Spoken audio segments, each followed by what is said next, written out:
Le coffre, puisqu'on y est, ici on dispose officiellement de 520 litres, ce qui dans la catégorie est vraiment pas mal. Encore une fois, c'est un SUV donc de 4,83 m, mais il se positionne en face par exemple d'un modèle Y, hein, qui va être son plus grand concurrent. Donc c'est moins qu'un modèle Y qui est à 600 et quelques, mais là 500, et c'est surtout bien carré. Regardez, bien profond, je peux vraiment m'asseoir dedans. Voilà, donc ça c'est pas mal, et donc évidemment l'Aion c'est super simple à gérer.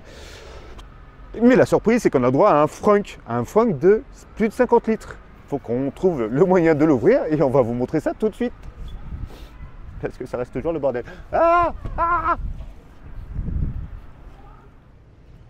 Le frunk, en fin de compte, c'est pas si compliqué, puisqu'il faut bien aller chercher la poignée là, ici, qui est bien cachée, donc plutôt assez bien finie, hein, parce qu'elle est presque invisible. Et on a le droit au fameux frunk, qui est vraiment énorme, donc 50 litres, largement de quoi mettre.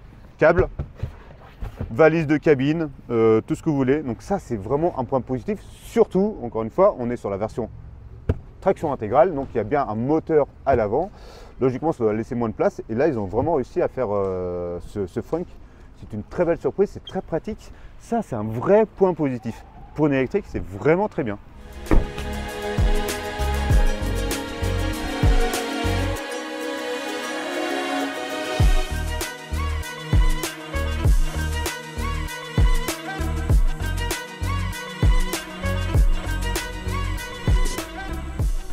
Le plus surprenant dans cette nouvelle BYD, la Scion 7, alors pourquoi ils ont mis 7, pour l'instant j'ai toujours pas l'info, mais peu importe, c'est la Scion. Ce qui est le plus intéressant, c'est sans conteste son habitacle. Je vais d'ailleurs de suite stopper ma connexion Android, puisque donc vous avez une connexion Android Auto, Apple CarPlay, et tout se passe plutôt bien là-dessus. Donc on recommence.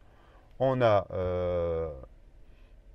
voilà, la cartographie générée par le GPS intégré, et quand vous avez un téléphone connecté, boum, ça se passe là.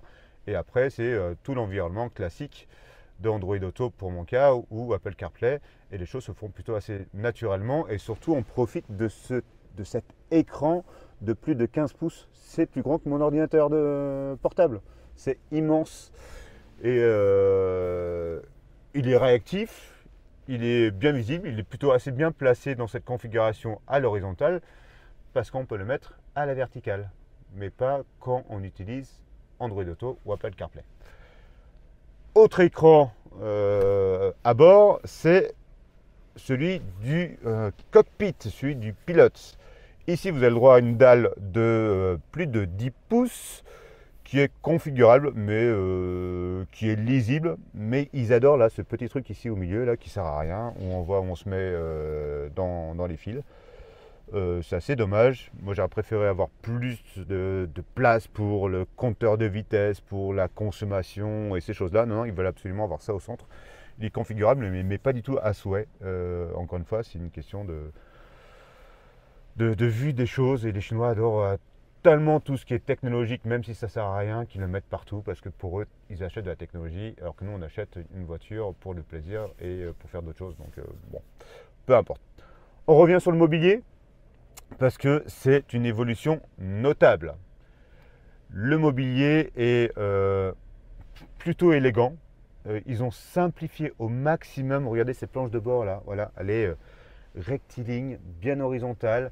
Ils ont fait quelques mélanges de matière là, avec ce fameux glossy. Il est même moucheté par des petites LED le soir. Bon, là je vais mettre mes doigts et donc voilà, ça salit. Donc ça, c'est une information à prendre.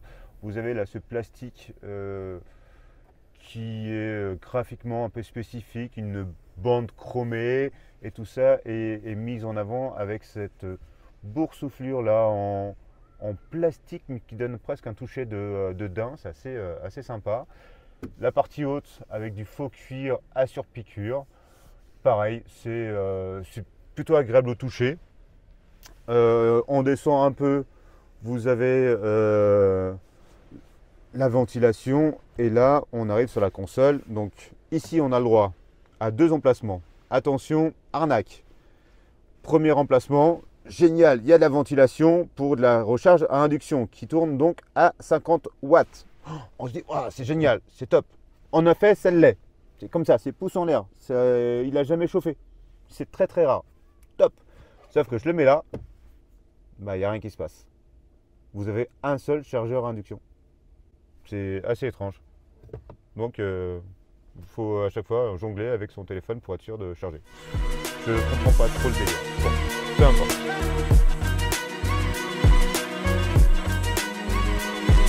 Détail que j'apprécie vraiment pas mal pour l'ergonomie, c'est quoi? C'est cette petite dalle là cristalline avec la superbe gâchette de la boîte de vitesse. Ça c'est joli, c'est élégant, c'est propre. Et vous avez aussi les petits boutons pratiques comme par exemple le son, le mode de conduite en accès direct.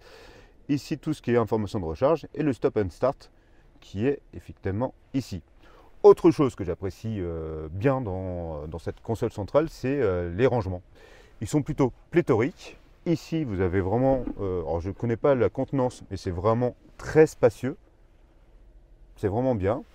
Évidemment, là, les deux gobelets, le grand classique, ce n'est pas fini parce que en dessous, là, ici, vous avez encore d'autres rangements. Comme vous pouvez voir, on a plusieurs caméras, un petit foutoir.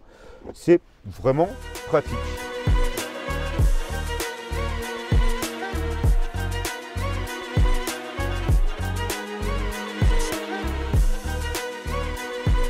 Comment ne pas parler de ce volant? Il est plutôt assez sobre, il s'intègre bien dans l'environnement que vous avez ici avec le même cuir gris foncé, la surpiqûre et ces petits aspects là encore une fois de matières différentes puisque donc vous avez le cuir, une sorte de plastique aluminium et un autre ici qui revient de la console de bord avec un graphique particulier. Il est simple, il n'y a pas trop de boutons. Ce que j'aime bien, c'est que là, vous avez les boutons pour tout ce qui est son. Là, ici, vous avez tout ce qui est téléphone. Et ici, petite astuce, là, ici, c'est changement de l'environnement. Et ici, vous avez la caméra 360 qui s'active grâce à ça. Ça, c'est pas mal pour l'ergonomie. Par contre, l'un des gros défauts, et il faut absolument mettre l'accent dessus. Puisque je vous parle d'ergonomie, où là, ça c'est plutôt pas mal, bah, c'est les ADAS. C'est juste méga pénible. Il y a beaucoup de fonctionnalités, comme vous pouvez voir, dans la voiture. Et c'est juste un enfer d'y accéder et de changer les boutons. Regardez, donc là on est en recherche, on est système. Voilà, ADAS. Il faut savoir où on fait quoi, parce qu'il y a plusieurs choix possibles et imaginables. Non, et pour enlever les ADAS qui n'arrêtent pas de faire mic, mic, mic, mic, mic, mic en permanence, puisque c'est une chinoise, c'est juste pénible. Donc vous perdez 1 minute de votre vie à chaque lancement de voiture pour les enlever parce que ça devient vraiment ridicule et donc il n'y a pas de raccourci. Par exemple, comme sur Renault ou Dacia, vous avez un bouton avec votre configuration, vous appuyez 2 fois pour valider et c'est fini, on n'en parle plus, ça c'est génial, vous avez votre configuration d'ADAS, là vous êtes obligé de le faire à chaque fois que vous allumez la voiture. C'est pénible, il va falloir apprendre plus vite là-dessus, messieurs, les Chinois de BYD. À l'arrière par contre, là il n'y a pas grand chose à leur apprendre, hein. Ils savent vraiment accueillir.